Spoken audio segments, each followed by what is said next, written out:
Welcome to the lecture on Appendix A, where we're going to review hardware and software basics. Technical architecture refers to the structured process of designing and building software architecture with a focus on the interaction between software and hardware developers. Technical architecture is a part of software architecture, which focuses on how to deal with certain aspects of the software engineering process. It allows us to build better systems by meeting the requirements and objectives of the users. And architecture allows us to evaluate and make trade-offs among requirements of different priority. And although system qualities, known as non-functional requirements, can be compromised later in the development process, many will not be met if not explicitly taken into account at the architectural level. So we have both functional and non-functional requirements, and these can be prioritized as must-have, should-have, or want. And of course, must-have identifies properties that the system must have in order to be acceptable. Enabling flexible partitioning of the system is another thing that we get from a good technical architecture. A good architecture enables flexible distribution of the system by allowing the system and its constituent applications to be partitioned among many different processors in different ways without having to redesign the distributable component parts. A good technical architecture also helps us reduce the cost of maintenance and evolution. Architecture can help minimize the cost of maintaining and evolving a given system over its entire lifetime by anticipating the kinds of changes that will occur in the system, ensuring that the system's overall design will facilitate such changes, and localizing as far as possible the effects of such changes on design documents, on code, and other system work products. This can be achieved by the minimization and control of subsystem or module interdependencies. Good technical architecture also helps us increase reuse and integration with legacy and third-party software. An architecture may be designed to enable and facilitate reuse of existing components, frameworks, class libraries, and legacy and third-party applications.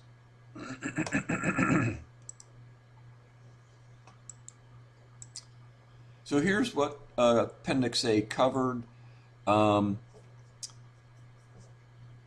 Hardware basics, computer categories, and software basics.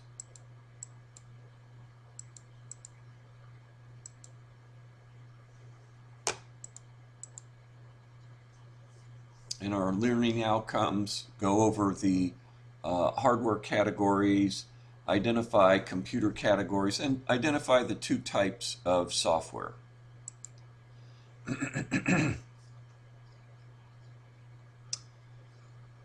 So on any computer, we've got hardware, which consists of the physical devices of the computer system, and software that are sets of instructions for the hardware to carry out to provide services that's needed by the user.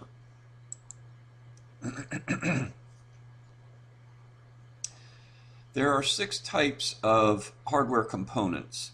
A central processing unit is the actual hardware that interprets and executes the program software instructions pardon me, and coordinates how all the other hardware devices work together. Primary storage is the computer's main memory, which consist of random access memory, cache memory, and the read-only memory or ROM that is directly accessible to the central processing unit. Secondary storage is equipment designed to store large volumes of data for long-term storage. For example, disks, hard drives, memory cards, and CDs. Input devices are equipment used to capture information and commands, things like keyboards and scanners. Output devices are equipment used to see, hear, and otherwise accept the results of information processing requests. So it could be things like monitors, printers, or speakers.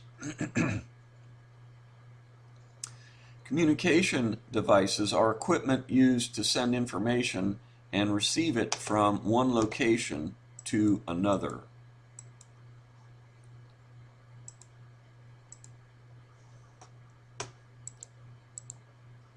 And here we see a graphic of the various hardware categories and the various software categories, as well as an explanation of what hardware and software constitute. And of course, under software, we have two categories: system software and application software. And here's the definitions for the various types of hardware categories: CPU, primary storage, secondary, input devices, output, and communications. And the hardware working together is all under the control of the CPU, and more specifically the control unit of the CPU.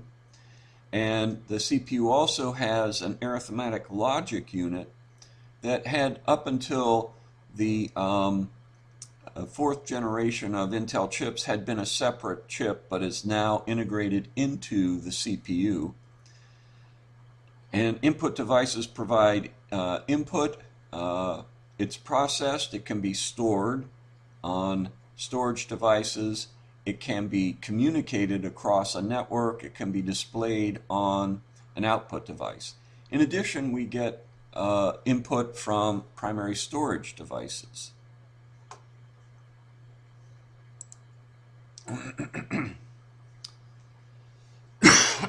The control unit is the unit that interprets software instructions and tells the other hardware devices what to do. You get its attention through interrupt requests, and it will process those and know which device to send the results back to.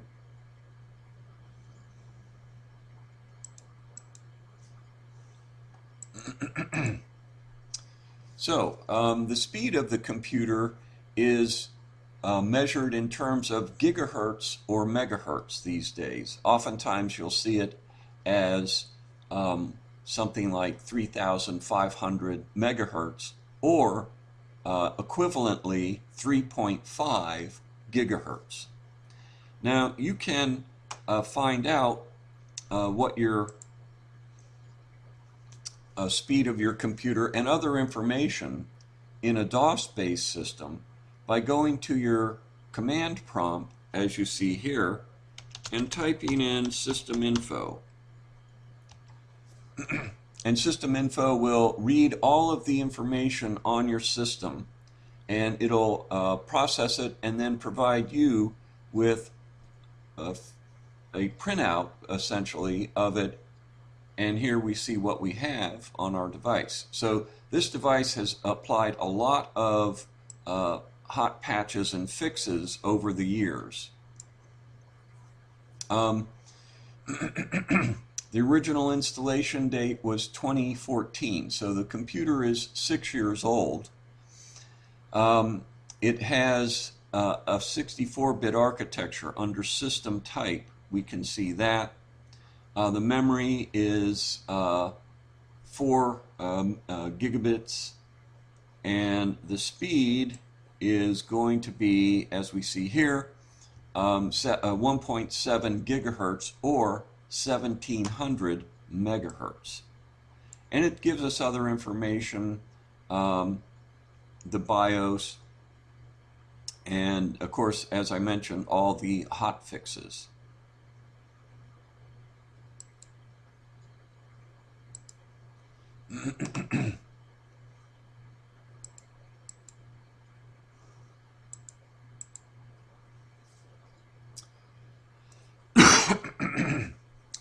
So clock speed is the speed of the internal clock in a CPU, and that sets the pace at which operations proceed within the computer's internal processing circuitry. Clock speed is again measured in megahertz and gigahertz. Faster clock speeds bring noticeable gains in microprocessor intensive tasks such as recalculating a spreadsheet. Word length is the number of bits that can be processed by the CPU at any one time.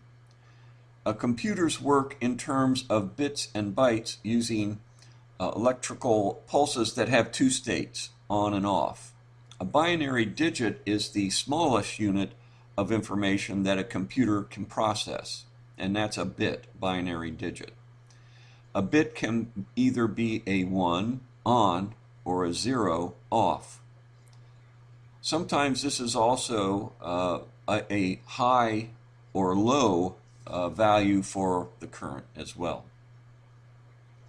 A group of 8 bits represent one natural language character, and that's called a byte.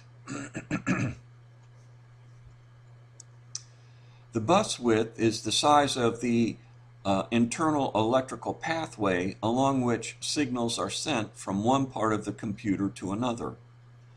A wider bus can move more data, and hence you have faster processing. And computers, PCs over the years have had a 16-bit bus, 32-bit bus, and now they have a 64-bit bus. And again, I'll bring up the system info. If we look under system type, you'll see x64 based PC. That indicates that this PC has a 64-bit bus. x86 would indicate it has a 32-bit bus. The chip line width is the distance between transistors on a chip. The shorter the chip line width, the faster the chip, since most transistors can be placed on a chip and the data and instructions travel shorter distances during processing.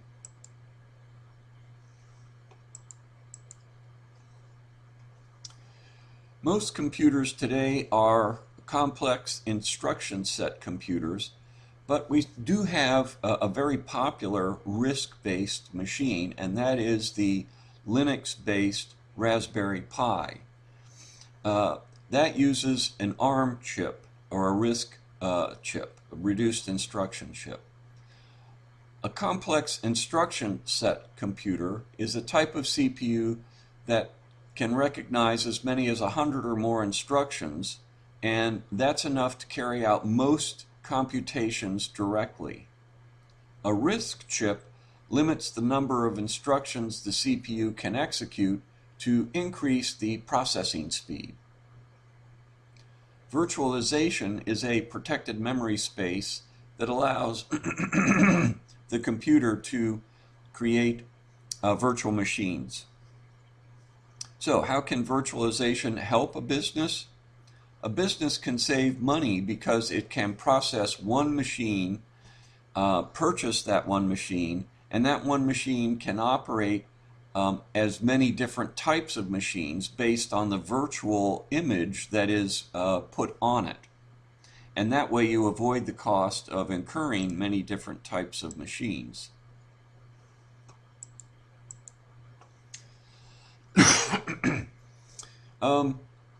Primary storage is the computer's main memory, and that consists of random access memory, cache, and the read-only memory ROM that is directly accessible to the CPU.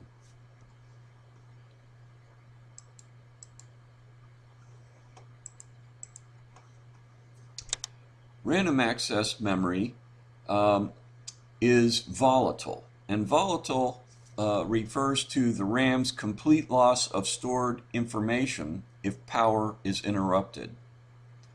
Cache memory is a small unit of ultra-fast memory that is used to store recently accessed or frequently accessed data so that the CPU does not have to retrieve this data from slower memory circuits such as RAM.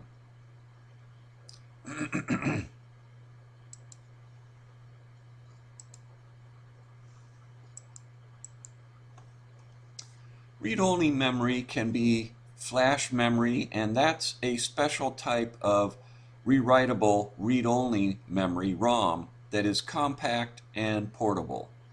It can be memory cards that contain high-capacity storage that holds data such as captured images, music, or text files.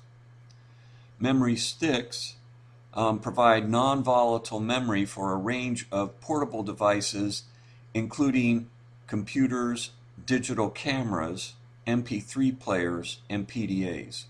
Memory sticks are extremely useful devices for storing and transferring files, such as taking information from a digital camera and making it and copying it onto your PC.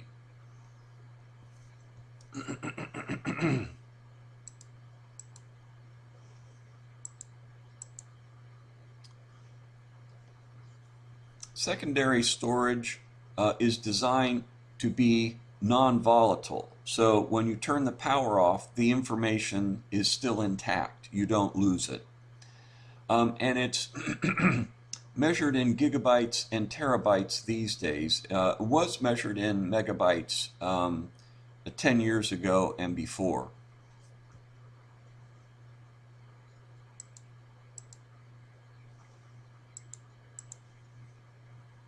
And here we see the equivalencies in terms of kilobytes, megabytes, and translating them into actual bytes.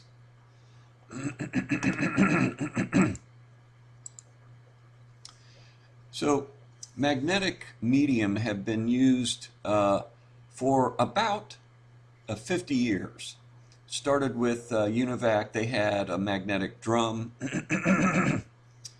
which was a very large device that had a magnetic coating, and this enabled them to store information that could be accessed randomly. In other words, you could go directly to the spot. Prior to that, in the 50s, they were using magnetic tapes, and that's an older secondary storage medium, but you have to serially read through all of the tape to get to the particular part that you're interested in.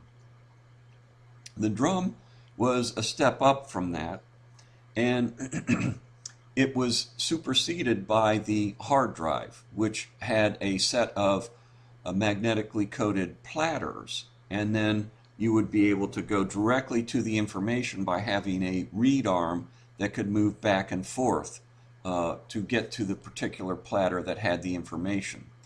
The platters are constantly spinning, as was the drum in the old predecessor to the hard drives.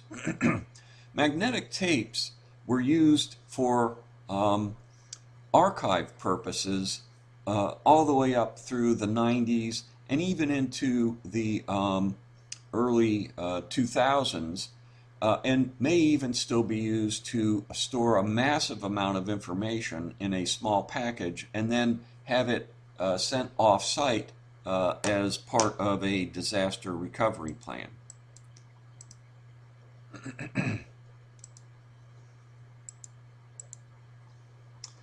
Optical media is not so much used anymore because the speeds for accessing the internet have increased so much that people, for the most part, download materials from the internet or stream information from the internet. So you can stream movies rather than have a DVD.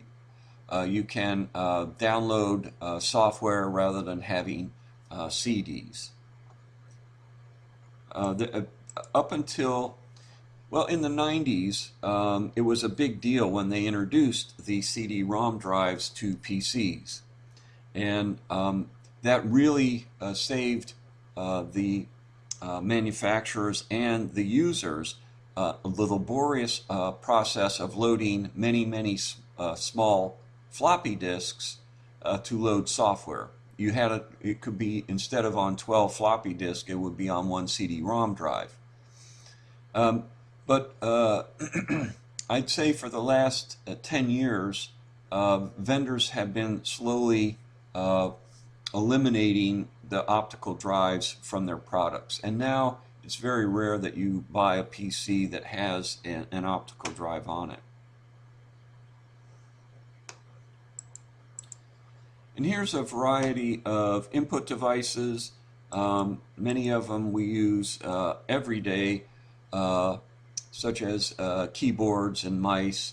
And then you also have game controllers. These are manual input devices.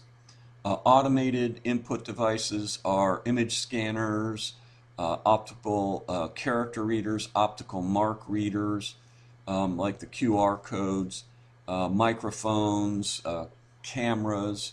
So a lot of various types of input devices. So here's a list of output devices. When I worked at AT&T in the 1970s, I had a portable computer that had as its output device, well, I should probably call it more like a portable terminal, that had as its output device a printer. So it had a keyboard and a printer. It didn't have a CRT tube or any type of television tube. It printed the output on paper. It also came with a phone-coupled modem that would take the phone in the old days that had two circular, or rather cylindrical ends and a handle between them, and it would you would put your phone into the cuffs on the modem, and you could dial in. So I could dial into work, or I could dial into University of Maryland that had modems that people could dial into in those days. Obviously, things have improved since then. Cathode ray tubes were very popular in the early days, and they are those big TV-like devices that no longer are produced, and they had a cathode ray gun that would illuminate phosphorant screens appropriately. And now we've come to LCD displays, LED displays, so we've made a lot of advances since then, since the 1970s. Here's printers that are available. Inkjet is probably the one that you get for your home use, and then laser printers. 3D printers, laser printers for work. 3D printers are things that can produce mechanical or physical objects. So dial-up, different types of communication access. A dial-up access is on-demand access using a modem and regular telephone lines. Cable is a special cable modem, and a cable line is required for that. Digital subscriber line is the technology that uses the unused digital portion of regular copper telephone lines to transmit and receive information. A special modem and adapter card are required. Wireless is access gained by connection to a high-speed cellular-like local multi-point communication system, and the local multi-point communication system, the LMCS, is a network that is accessible by wireless transceivers. And then satellite, newer versions have two-way satellite access, and they're available as communication devices as well. We have various types of computer categories. Clustering allows companies to chain together thousands of PCs to build a mass parallel processing system. Parallel processing provides the ability to run two or more tasks simultaneously, and it's been the way of the chip industry since about 2005. The hard limit to the clock speed of a chip, and if you remember, the faster the clock speed, the faster the computer does your work. Well, the limit to clock speed ended up being the ability to dissipate heat. And we reached that in about 2005. So since then, instead of trying to get faster and faster CPUs, what was done is they would put multiple processors in the computer. So you'd have multiple cores. And then you would have parallel processing technology that would enable you to use 2 or 4 cores on your PC. And these would be slower in terms of clock speed, but you'd get faster throughput as long as you were doing multiple things at the same time. And then, of course, internet browsers. You can look at, there's a trend towards the internet browser becoming a network computer, in effect. And Google, of course, has been pursuing that particular avenue. More computer categories. PDAs, a small handheld computer that performs simple tasks. A laptop is a fully functional computer designed to be carried around and run on battery power. Tablets, a pen-based computer that provides the screen capabilities of a PDA with the functional capabilities of a laptop. A desktop is a full-powered PC. Workstations are similar to desktops, but have more powerful mathematics and graphics processing capabilities.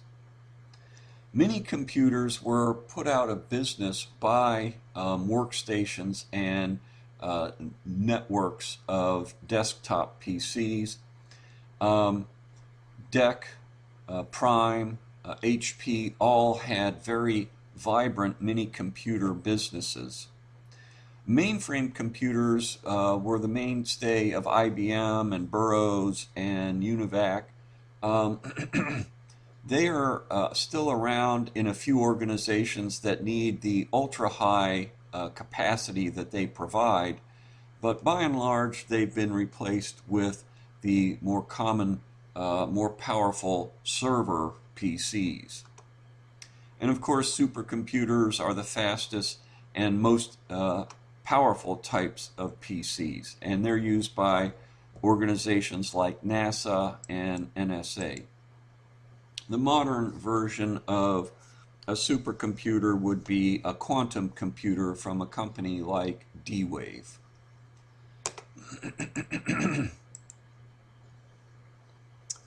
So, we have various software categories as well.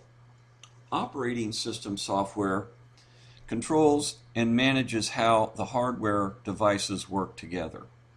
Utility software provides additional functionality to the operating system, and application software is used for specific information processing needs such as payroll, customer relationship management, project management, training, and others.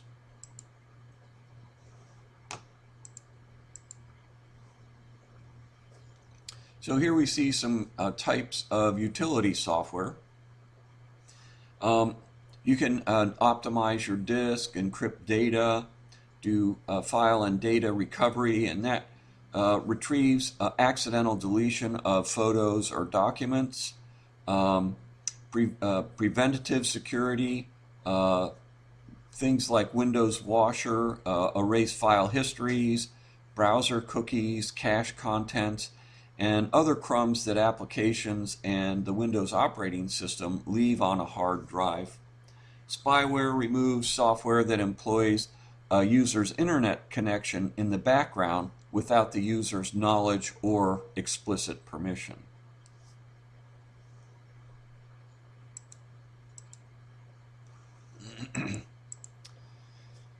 And there's a variety of application software categories as well. Browsers enable you to use the World Wide Web on the internet. Communications can be used to transmit data to and from distant computers through the telephone system. Data management for data storage, retrieval, modification, deletion, and insertion, so Access that we'll be covering in the course, as well as MySQL and even Oracle are available. Desktop publishing like Adobe PageMaker, Adobe FrameMaker. Email that we use every day. Groupware that allows us to work together in groups. Presentation graphics. Programming languages like Java, C, and Python, or R. And many of you might be using R in your data analytics program classes. Spreadsheets. Of course, we did a lot of work with Excel, and it's amazing the things that can be done in Excel in regards to data analytics. And then, of course, word processing, where we prepare our reports.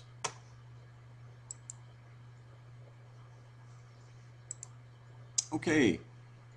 This concludes the lecture on Appendix A. Thank you.